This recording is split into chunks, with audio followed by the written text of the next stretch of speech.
banga ni zaki wallahi ƙarya kice wallahi.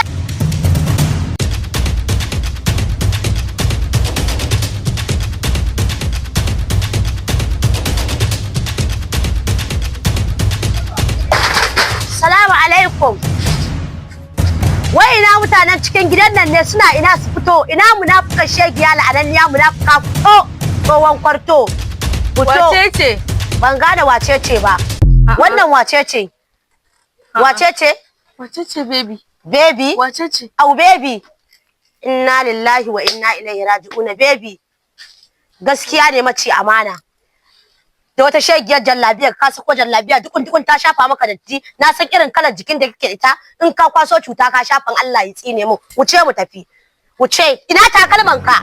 Wuce mu tafi ina? Ban gane ina ba. Wuce mu tafi ina? Ban gane ina ba. Kariya kike wallahi. Wallahi kariya kike wallahi. Wallahi dole sai ya bi. Kariya kike wallahi. Wuce mu tafi haka. Cikin gida na kire na mun hankali. Na ta gidan na ba ta da ni da shi ka gani ba. Kariya kike wallahi tallahi. Wannan munafiki ka zo ni gurin ta. Ka ci wata jallabiya jahannuk.